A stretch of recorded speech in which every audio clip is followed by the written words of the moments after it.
Hi, and welcome to the Beer Temple. I am Chris Quinn, and it is a beautiful, warm day here in Chicago, and I thought, I wanted to do something really nice and light and refreshing today. And I know that I have done Berliner Weisse in the past, but there was some notable exceptions that I wasn't able to do. And things just kind of came together, and I thought I had a couple really interesting or potentially interesting examples of the beers that I might not have in the same place anytime soon. So why not revisit Berliner Weisse and taste out some different ones that we didn't have on the last show. So on the original show, probably about a year ago, maybe even more, I talked about a style that at the time I believed really didn't get the credit it deserved. This is a Berliner Weisse. It is a low alcohol, refreshing wheat ale from Germany that uses a little bit of lactobacillus, which is an acid producing bacteria, to give it a nice tart flavor. And since then, it has kind of exploded. And when I was talking about it, it kind of was exploding a little bit on the East Coast, I think. It has continued to do so, and I really think it's a great beer. I think it's a great accessible beer for people who like sour ales, and I think it's just really cool that it's kind of seeing a resurgence. I talked a bunch about the history of the beer in the last podcast, and I recommend that you guys check that out. I'll briefly go over it. It is, so Germany is very kind of regional, where every little town seems to have their own beer. And in Berlin, historically, it was this wheat ale that they called, Berliner Weisse, Weisse meaning wheat. And so I mentioned at the time I had, I think, Festina Pesch from Dogfish Head, I had the Oarsman from Bell's, and I also had the Fritz Bream 1809, which I still think is kind of the benchmark, although it's a little bit high in alcohol by traditional standards. So I also mentioned this beer. I said I believe I said I really like this one that the brewery has, and they haven't made it for 2 years now, so at least distributed it widely. So they have it back in stock. This is called the Huttenroth, and I figured why not put this on, and then at the same time, New Glarus released their Berliner Weisse, which I don't think they've had in the market for years and years and years. And then in my trip back to back east, I was up in New England, and I picked up this White Birch Berliner Weisse from they're from New Hampshire. So why not go at it?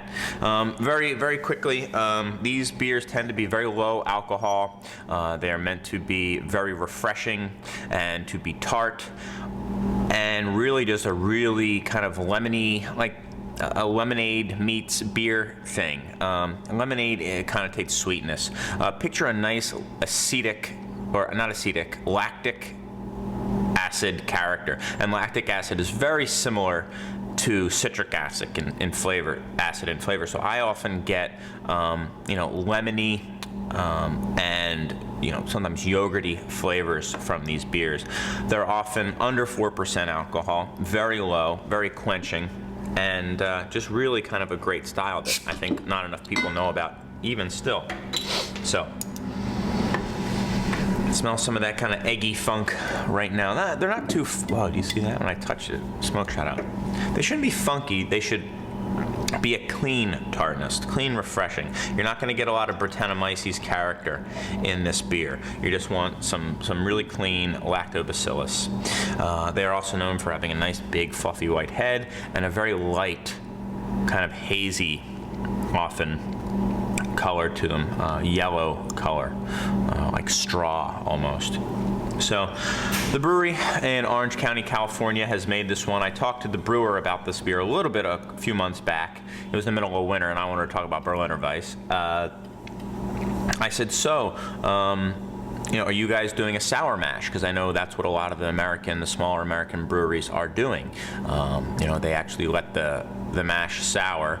Lactobacillus will begin to, sour the mash, and then they brew with it, which is not the traditional way of doing it, but it's certainly a way to easily do it and not have to kind of pitch lactobacillus or whatnot. And Tyler King, the head brewer at the brewery, said, no, we used to do that, we're not anymore. And I asked what they are doing, and he refused to tell me. And I said that was very Belgian of him. I said, Tyler, that's very Belgian of you, but I can respect, I guess, you not wanting to give out your secrets. Anyway, let's take a look at this beer, or smell at the beer. Okay. So I'm getting lemon juice. I'm getting a nice tart wheat character. I get almost a yogurty note too, which is something I often get in lacto beers. And almost like a lemon cake.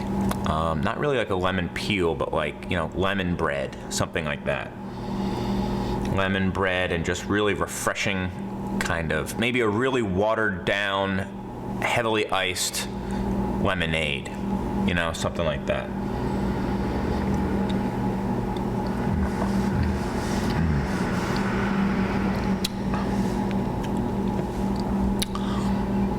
Fairly thin-bodied, drinks kind of like water, you know, just like meaning very gulpable. This is not like having a little sip and really pondering it. I like to have these beers and really just take a big mouthful or two and let it kind of, you know, go down and then kind of think, you know, how was that experience? A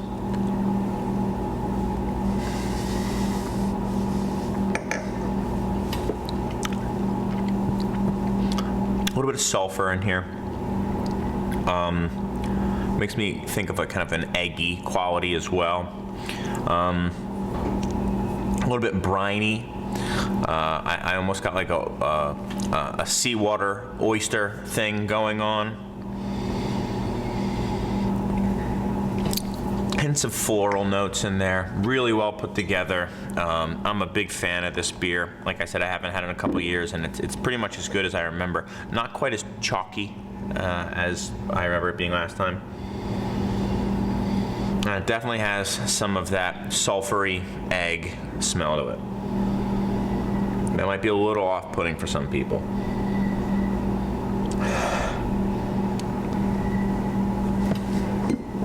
Very solid beer though. This comes in at 3.1% alcohol, yet it's a $9 bottle. So value-wise, it's something that it might not be for everybody. But if it's just something you don't really care, you want to have something really nice to kind of sip outside or gulp outside while you're sitting on the porch, it's a really good beer. I'm gonna go 91 for the Hottenroth. I like it quite a bit. Really good beer. That'll be my tasting today. Actually, all three of these will be my tasting today, but you can actually buy Hottenroth. Next, White Birch. They're Berliner Weisse. I don't know how these guys are getting their sour. Yeah, so I don't know how these guys are producing the lacto. Small brewery out of New Hampshire, and yeah, I haven't had anything from White Birch in years and years, so I really don't even know you know what they're doing. I know they are getting more and more into the wild ales, the sour beers, which I think is cool and very much a trend, and yeah, I think it's pretty cool. So let's see what these guys are doing at White Birch. So I can already see it pours even hazier than the Hottenroth. A little bit brown too. It's got like a kind of like a muddied, I don't want to say dishwater, but you know, a brownish quality to it. Nice fluffy white head. Again, very hazy and like a brownish yellow. Honeyed, big time honey. Would almost think that this would be oxidized, like an old lager that you get from Eastern Europe or Poland, and you smell it and it smells like honey. Yeah, go for it. But this one almost has like a floral wild honey thing going. Man, it is so honey. Is there anything? Breathed for the lactobacillus, 5.5%, unfiltered, unpasteurized. Yeah, I'm getting like a grainy huskiness to it, a cereal quality to it,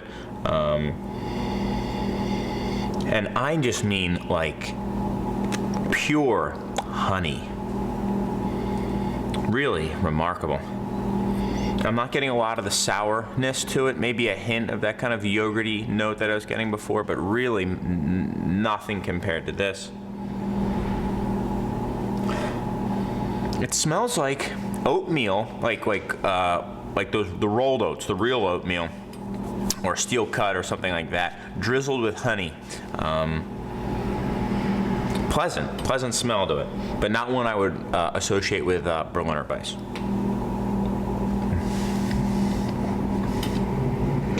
Okay, very different, but I like it.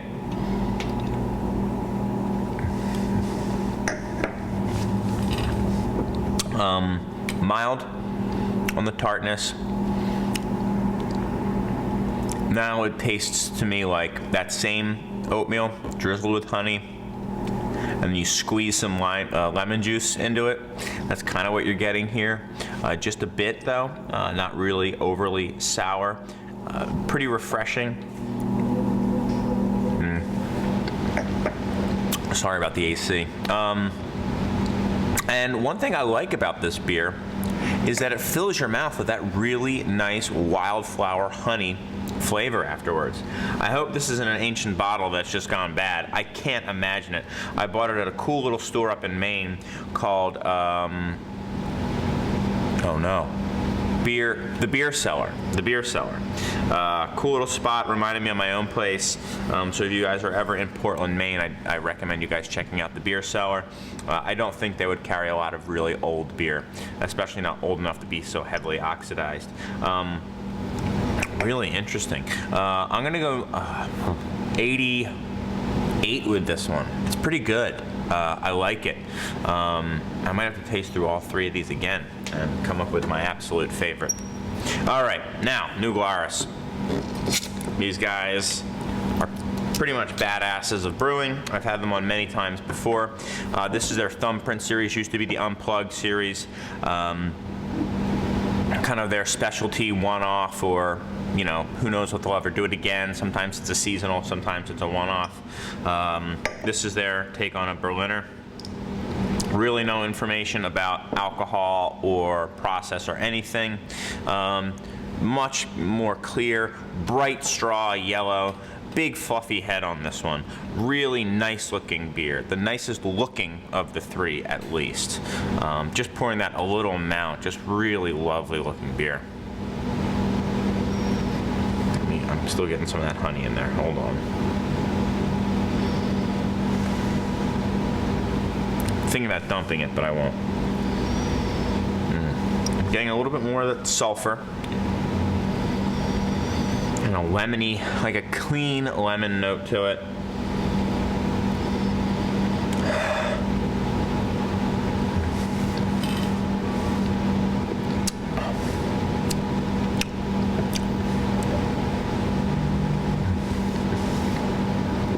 Okay. The most heavily carbonated of all of them. The cleanest of all of them. Very clean tartness to it. I do get a whiff of the sulfur, but after that, it's a really nice lactic, milky, lemony note.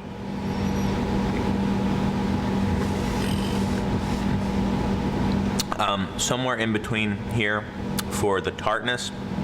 It finishes with a very nice kind of lemon quality to it.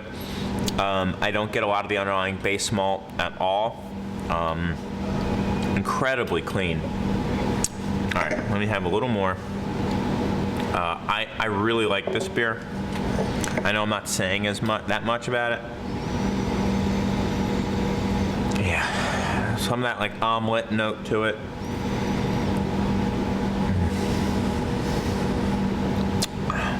I like it spritzy. It's the most alive beer, kind of in your mouth.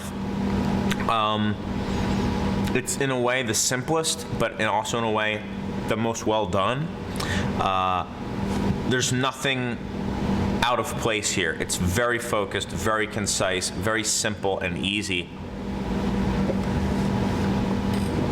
and really damn good. Reminds me a little bit of the Fritz Bream 1809.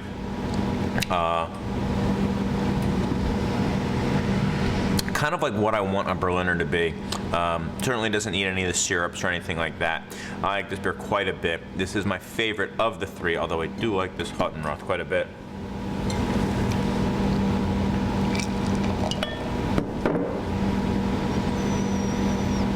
Yeah, little stinky though.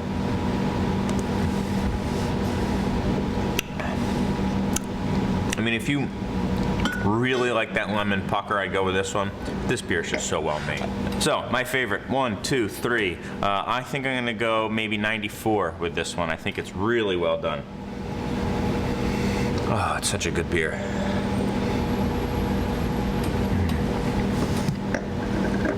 That lemon is really coming through very clear, really singing. The acidity and the malt is really working together. It's nice and light, very drinkable. Something that even in a tasting, you know, I've drunk, you know, a third of the bottle or a quarter of the bottle. That's a good sign for a Berliner Weisse, and something you have to be too concerned about because it is, you know, 4% or less alcohol. I wouldn't be surprised if this was in the 3s. This guy's almost in the 2s. So there you have it, guys. Very warm summer day here in Chicago. Perfect day to try some Berliner Weisse.